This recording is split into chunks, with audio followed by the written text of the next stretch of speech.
All right, my friends, welcome back to Frogboy X1 Gaming. I'm Andrew, and today I want to do the review for the 4K LG OLED that is actually 240 hertz just at 4K, or you can actually push a button on the bottom and drop it into 1080p at 480 hertz. So we're going to do the review on that, but as you can see right here over to the left, I also have the LG 39-inch OLED ultra wide monitor. So basically is what this video is going to do is I'm going to try to review the 4K video or the 4K monitor the best I can from a regular normal person point of view, just like somebody as a consumer, because I am not a professional. So if you need professional guidance for any of this kind of stuff, there are plenty of other channels out there. 4K HD TV dude, he does an amazing job, and he's like a professional calibrator and everything else. I wish I remember Vincent Theo. Yeah, so if you want any of that, like, hey man, this is going to be like, if you're looking for the specific, all of that stuff, there's probably where I would look. Where I would look today for just a consumer to consumer review from me, somebody that actually bought the monitor, that's using the monitor, that's been using the monitor for over a month now.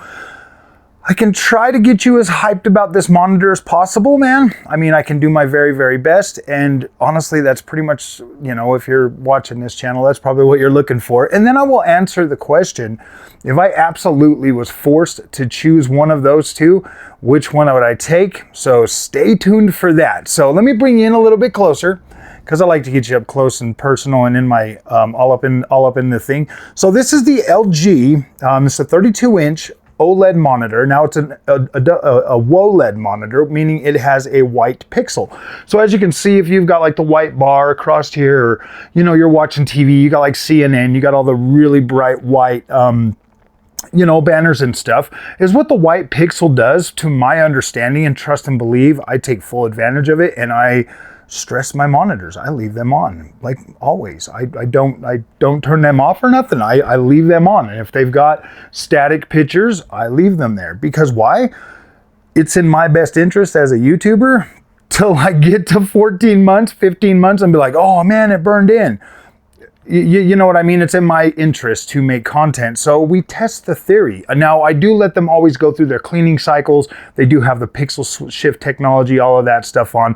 So there are mitigating factors that go into that. But if we get like some pixel burn in, cool. Because LG stresses that having a white pixel allows, so the convergence of the red, the blue, and the green or whatever, if those are always on and they're you know, forced to make white, then it burns out the pixel. It gives it that like burn-in effect or whatever. But having that offset with a white pixel to be able to display just that pure white light or whatever, that's supposed to mitigate that burn-in, because it's the three colors that are burning together or losing their or doing whatever it's called. So I don't know, like, I'm not a professional when it comes to that, but that there was the reason I was like, yeah, I'm going with LG.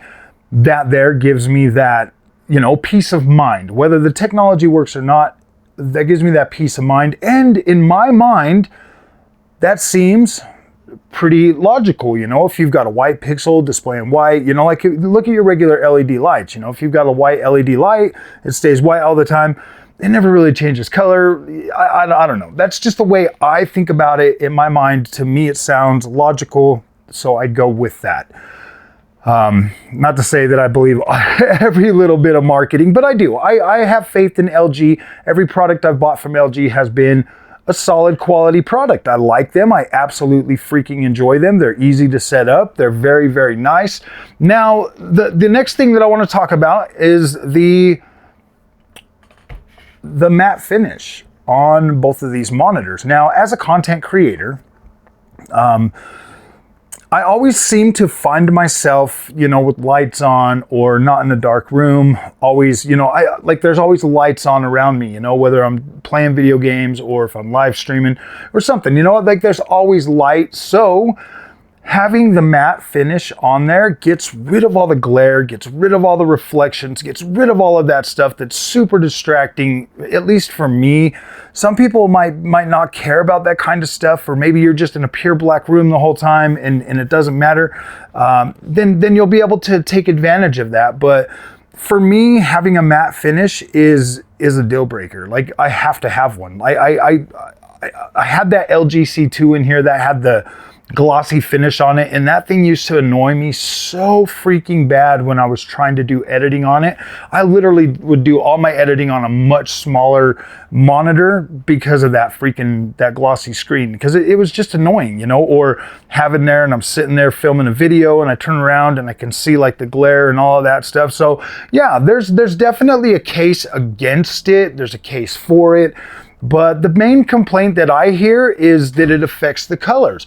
Now, if you've been at Frogboy X1 Gaming for a while, you know that I freaking love my colors. And to me, colors are the most important part of HDR, at least in a sense. Now, this monitor will do 8-bit, 10-bit, and it receives a signal for 12-bit. Now, no TV, no screen, nothing is going to be able to actually produce 12-bit color right now, because you need significantly more light, more nits to be able to produce some of those other colors in that spectrum. Now, you can turn on 12-bit, you can send it a 12-bit signal, it will take in the 12-bit signal, but the difference between 10-bit and 12-bit, you're not going to notice as much as you would going from 8-bit to 12-bit. Now, if you're looking at HDR content, but you have it on 8-bit, it might be, sometimes it might be a little bit hard to like pick out the colors and stuff, but to me, my eyes, I'm very perceptible on that. So like the colors and stuff, I do see that more than I actually, you know, more than my mind actually registers the light and the brightness. Now, I think this is supposed to go up to like 1300 nits or something, but when I do the calibration software in Windows or whatever, it like maxes out at like 580 for like that's where it ends up going, is to 580, and that's with max brightness on the monitor itself. But as you can see right now, I mean, it looks fairly bright. If you turn off the lights, it's bright enough for me in my use case. But them QD OLEDs, guys, I'm not gonna try to sit here and tell you, if you want something brighter, man, those things are the way to go. But you know, that's a completely different technology. The Q, what is it? QD OLEDs or whatever. Yeah. See, me personally, I'm a simple man, simple tastes. I would much rather have the matte finish and the white sub-pixel with the WOLED over QD OLED. That's just me. I know that sounds crazy, but I want the security of having that white pixel instead of, you know, I mean, if QD OLED brings out a white pixel standard, cool, maybe I'll look into that. But I believe that LG's got something coming out here pretty soon. So in terms of like peak brightness and that kind of stuff, it usually does a good job for me. Like if I'm playing a game and it's got like a really bright sun, or, you know, there's the contrast between the light and the dark areas and stuff, it does get bright enough to where I'm like, oh boy, I kind of squint a little bit, but not a whole bunch, not a whole bunch. The matte screen definitely helps with that. So it's not like super in your face. And I don't think most people want to be want to feel like they're looking at a flashlight when they're looking at their TV anyways. At least I don't. It kind of hurts my eyes a little bit. So I mean, like, yes, I get that it looks brighter and like some of your colors will be a little bit more punchy with a, you know, with a QD OLED or something like that. But there's a fine line, at least for me. I kind of prefer this. But then again, I've never had a QD OLED sitting next to this, but eventually I will. I do want to try the technology. In terms of like stand and being able to, like, you know, move it up and down, you can also turn this into the portrait picture as well. I believe you could turn it sideways or that. I love the base on this. I love the fact that it's got a little cutout for all your cords. You just kind of slide them through. It's got a really cool, let me see if I can actually turn this one. Let me see if I can turn it. I got a lot of stuff on my bench, but maybe I can turn it a little bit to where you can see the actual RGB on the back. Now you can change all of that color, which is pretty cool. Obviously mine's froggy green, so now we got to turn it back. It's not too bad. I mean, it's not super heavy, but you know, getting that, I mean, that looks cool. The ultra wide has that too. I like that. I saw that and I was like, oh gosh, I gotta have that. But then it's like always hidden because it's like right there, and so it's always on the wall. But I like it. I think it's incredible. If I had a station to where I could have it sitting there with like the, you know, the RGB out there. I think it'd look cool. You know, if I got all the lights off, it puts a little green it puts a little green shine up there behind it, but I got the big light always on anyway, so it kind of just drowns that out. But like when I'm just sitting here in the dark and I turn off all the lights and stuff, I can see that green glow on the back plate, and it looks cool. Like, it does look cool. It is fairly bright. Obviously you saw it in there. You can actually see that thing and it looks incredible. Definitely love that. The other big selling feature about this monitor is, I was talking about it earlier, is the 240 hertz for 4K or 480 hertz at 1080p, both using display stream compression.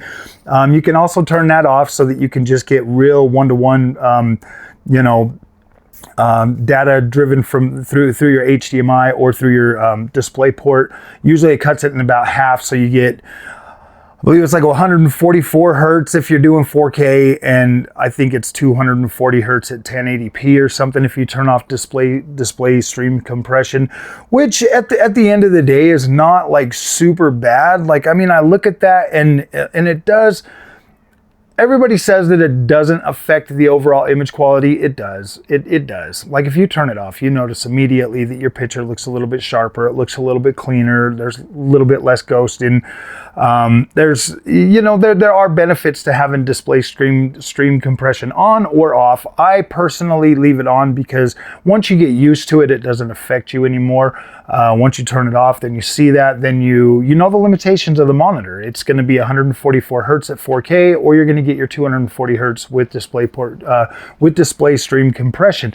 Now, my one recommendation though is if you are on a GPU that like you can't consistently hit well over 144 hertz, turn it off. You don't need it. Like, if you're not using it, you don't need it. Why give up that subtle image quality that everybody says subtle, but trust me, you'll notice it on certain games. Like, some games you're going to notice it more than others. Ones with a lot of extreme detail and stuff like that, you'll absolutely notice if you turn it off. But some stuff like maybe like cell shaded games or something like that, you're not going to notice. Older games, you're not going to notice.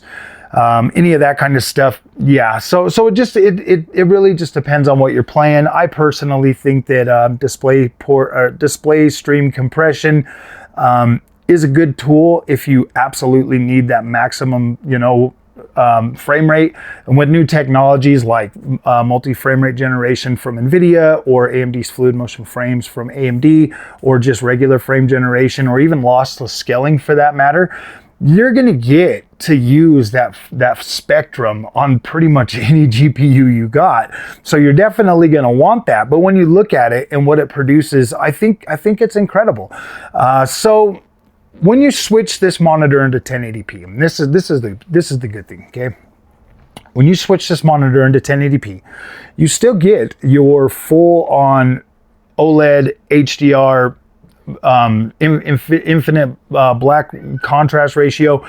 Yeah, you still get that, and that's incredible. When you look at what 1080p looks like on a native display, on a native screen, which 4K divides into 1080p perfect, or 1080p divides into 4K perfectly, it's an exact match 4:4, so you get like the exact pixel ratio for 1080p on that, so it actually looks pretty dang good when you run this at 1080p. And I was like, wow, dude, I can't believe that LG was able to pull that off. So I have another 1080p monitor. I bought that Asus ROG monitor, and I was looking at that running games at 1080p on a 1080p screen that's like 240 hertz or whatever. And I was looking at that, and then I look at the image quality that I get while actually using this. Let me go ahead and see if I can get a game started up on here.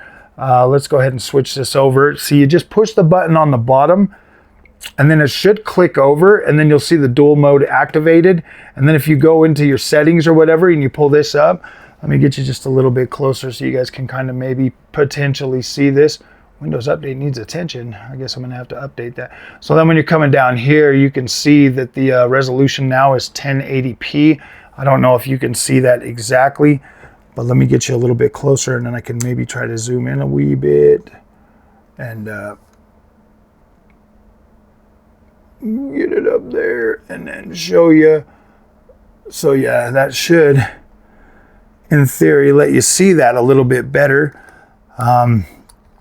meaning that, yeah, you are getting the actual freaking 1080p resolution. So let me go ahead and just start a game up for you, and then we can kind of look at this in the background. So I like to do, let's do Horizon Forbidden West. This game usually starts up fairly fast, but when I look at this and the way that it looks on the overall display at 1080p, and then you turn on your FSR, we don't need it in performance. We can do quality at 1080p, but we can leave our frame generation on, and then we can bump this all the way up to 480. And then when we look at that, we'll leave HDR on because we want the HDR, and then we just go ahead and we jump into this game and stuff. So I know that, so this is the thing with me, and this is why I bought this monitor. This was the most attractive thing to me, was the 1080p mode on this, and, you know, being able to swap between 4K and 1080p, because I've gotten to a point now where 1080p doesn't bug me. I know, I mean, it's almost like you have to move to 4K, and then you have to pretend to hate, you know, like 1080p or something. Let's turn on the frame rate counter real quick. Let's go ahead and get some this on so we can look at the overall frame rate. Get back into the game. Continue. I think I've got a controller hooked up so we can look at this, my friends. But I want to kind of move you guys over here more so that you can see the screen more than just my little fat head. So when I'm looking at this, guys, at 1080p, and we're like pushing like 200 frames a second, but if we also come into here, oh man, that freaking bird's gonna come and get me. If I turn on this other overlay, and then we go into gaming, and then come down here to Radeon, no, not anti-lag, we want fluid motion frames on. So we'll turn this over to, so we want that at high, and then we want this at quality. Okay, so now we can go ahead and turn that back off. So now, if you look at the frames, now we're well into 400. I got to get off this thing. Now we're well into like 420. We're past the 400. You know, I mean, like we're definitely getting to a point where we're maxing this out at quality level visuals at 1080p with freaking OLED HDR. So I mean, we're in a good position with this. Like you could easily play this game with the full range of your HDR, with your HDR, your frame rate. I mean, running through this right now, guys, super smooth. It's just incredibly smooth. When you do like experience any kind of jutter or anything like that, when you're at a frame rate this high, you just don't even feel it. Like it's just such a clean feeling. That being able to play at like 1080p on a game like this with all this extreme freaking detail. Let me go ahead and turn that back off. Gosh dang it! Quit calling that bird Aloy. Gosh, she loves that bird, man. Oh, I can't even see it. Is this it right here? Boom. Yeah, let's turn that off. So, yeah, being able to have that maximum every time you get like, I mean, like you get, look at the, not even that bad on that little parachute thing. You could like really just chalk that up to like the way it looks.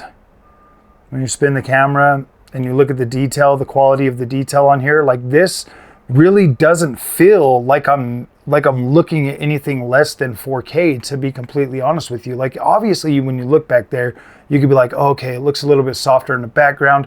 Obviously there's going to be more of a discrepancy during the daytime on a game. Like you'll be able to definitely notice like a softer LOD for sure. Like the out in the distance, you're going to notice that. But sometimes you're going to buy games. You're going to buy games this generation, and having a monitor like this to be able to mitigate that. You know, you go out and you buy your GPU, you buy your monitor, you know, your monitor, you're right when you buy your GPU, it's pushing your 4K pixels and everything's fine and dandy and you're happy. But then, you know, 5 years comes along, you've had 2 kids, you don't have the money to go out and buy a new monitor or do any of that kind of stuff anymore, you just pop it into 1080p.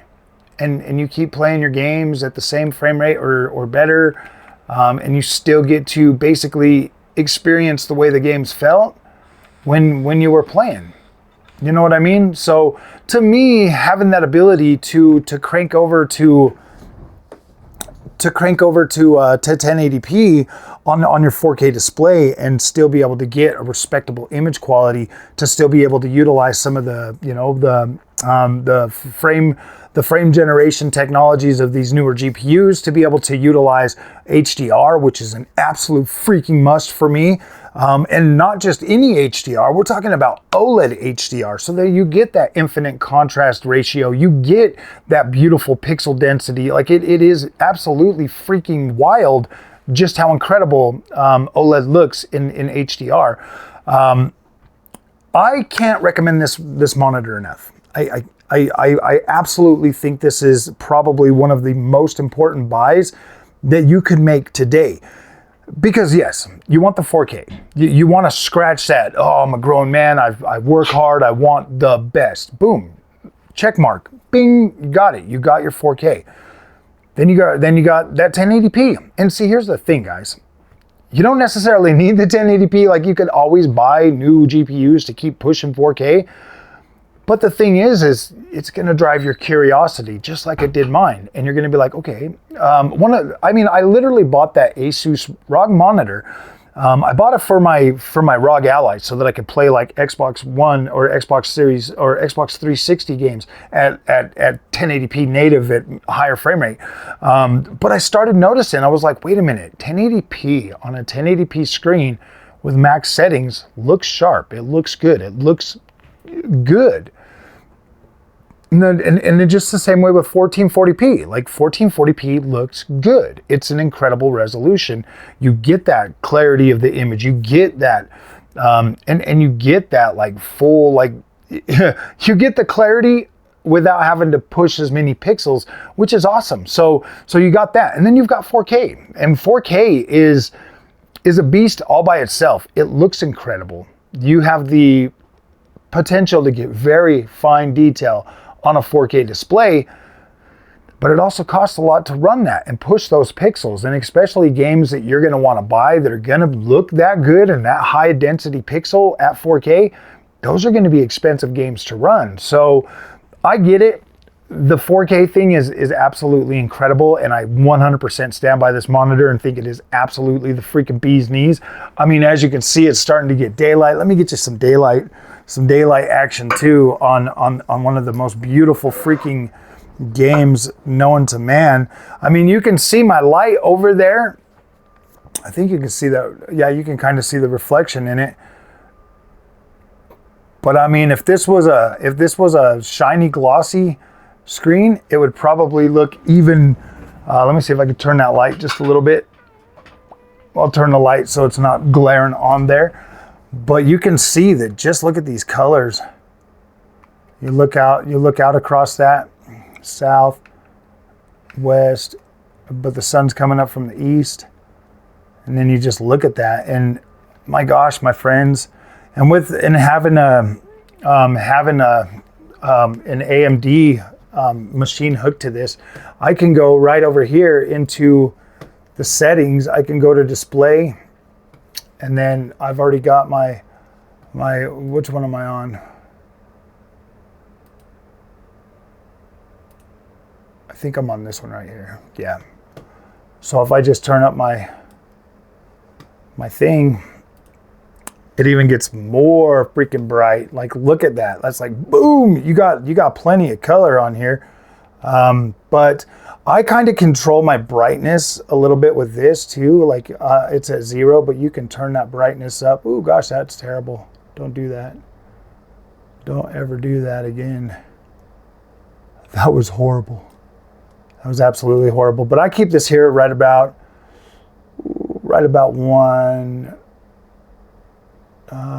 usually about 150-ish right there.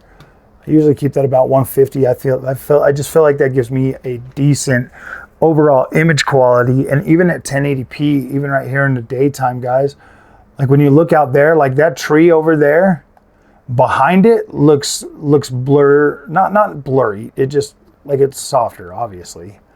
You know, when you look out over that way, that all looks softer, but everything like up in front and everything right there, all of this here still looks fairly decent. But yeah, obviously you're gonna get, you know, less of a, what's it called? Like less clarity, like way back there. You know what I mean? Like, and that's fine. Like you don't need to see that like pixel sharp. You don't have to. I mean, it just depends on the game you're playing, you know? Most games that want you to see that clearly are not going to be as heavy visual wise up close to the camera, you know? They're going to be freaking better optimized. I want to have you guys looking up this way at that sunrise, at that beautiful sunrise while we go ahead and finish this up. So I know this video has gotten fairly long. This video has gotten fairly long, but I wanted to try to get as much out of this as I possibly could, at least, you know, giving you guys the most information I could. There are some other specs to this, you know, in terms of like, it's got 2 HDMI 2.1, so you can hook a PlayStation 5 up to this and you get the full feature set from PlayStation 5 or Xbox Series X. You also get the ability to HD or what is it? DisplayPort 1.4 or whatever, or 2.0. I think it's DisplayPort 2.0. Obviously, you get the bigger power brick with this thing. It is kind of big, and then you also get 2 USB type USB 3.0s. And the ability to plug it right into the back of your PC, and then you get the 2 underneath it. So that's pretty good. This does have sound. It's very own sound, and it comes through the screen. It actually doesn't sound horrible. It's actually pretty good. So you don't necessarily need a speaker set if you buy this monitor. I did buy the Razer freaking Leviathan V2 because I didn't know this had because I was swapping it out for the LG C2. So I didn't know until I actually got it here and I did the unboxing. But yeah, overall, absolutely incredible monitor. I love the fact that it has the 1080p. I absolutely recommend buying this monitor. There will be a link in the description under this video for Amazon. I am an affiliate, so you could definitely help out the channel if you decide to buy this. That would be awesome. That's how I bought it. I bought it from Amazon and had them deliver it, no problem. Or you can pick these up pretty readily at Best Buy. They're usually there. So now we're going to talk about, should you buy the 4K or the ultra-wide? Ultra-wide has all the same features. The ultra-wide actually has a feature that I could play the PlayStation 5 and have the PC on there at the same time. It does drop both to 1080p, and it cuts the 240 hertz into 120 frames per each side screen. And it actually looks pretty good because it cuts them down into like 16.9 or whatever. It does a really good job at that. It also has all the same hookups that this has. It does have all the same settings for HDR, all of that stuff. It has the white subpixel, just like the other one, and the ultra wide. The ultra wide, obviously, 800R curve, man. Like some people say it's extreme, but I look at it and I'm like, extreme. I'm like, man, have you ever wrapped? It's almost like wrapping a screen around your face when you're playing like open world games, racing games. If those are your games, I recommend the ultra wide. If you're into racing and open world games, buy the ultra wide. Absolutely freaking lootly. If you want that 4K and you're wanting that longevity and being able to potentially make your GPU last a lot longer, I mean, both of these are going to probably last a long time in terms of like being able to, like, you know, play games and stuff. But if you're the kind of person that can't afford to do a GPU like every few generations or something, and maybe you want something that, you know, can last and last a lot longer, I would go with the 4K. But for most of my gaming and stuff, I like the ultra wide for my open world games. I absolutely freaking love it. I love the ultra wide for racing games. This is the monitor I use. I'll pull it out, and because we're going to be doing some racing videos this weekend, I'll have the Fanny Boy set up with the Next Level Racing with the ERS4. We're going to be doing some videos on that. I actually swapped it last weekend. So yeah, we're going to be doing some of that this weekend, but that's the kind of things that I would recommend the ultra wide for. And plus it just looks incredible.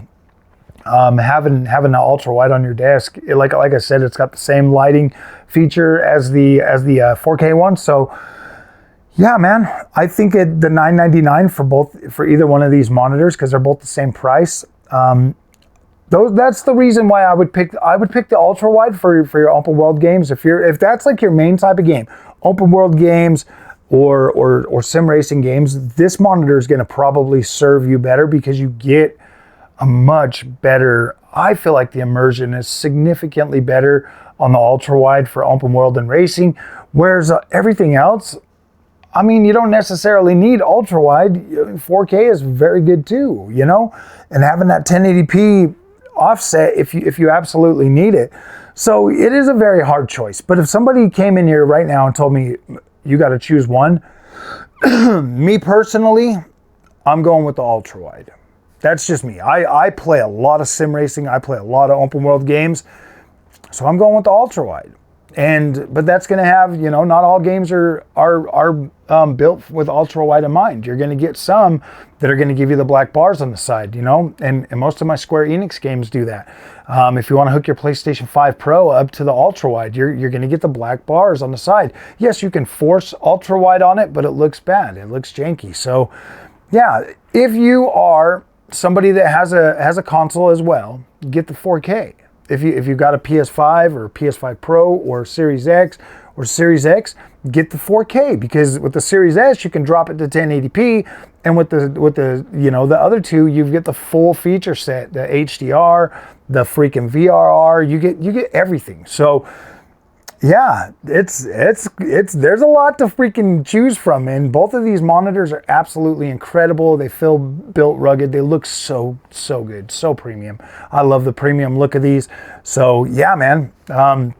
Like I said, if it was me, I would absolutely, if I had to choose only one, if like somebody was like forcing me, I would go with the ultra wide, just due to the fact that I love open world games.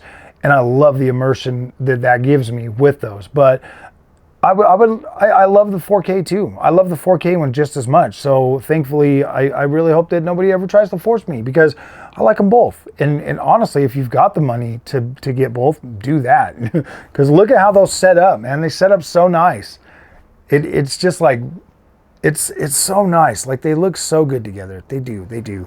So, all right, my friends, if you guys like this content, do not forget to like and subscribe. Sorry that this one went pretty long, but I wanted to take a step back and I wanted to think about it, and I wanted to show you guys a little bit of the stuff and kind of explain the experience the best I can from somebody that's actively using these monitors on a daily basis. I think they're both incredible. I think that you can't go wrong with either one of them. So, all right, my friends, I'll see you guys later. Thanks for watching.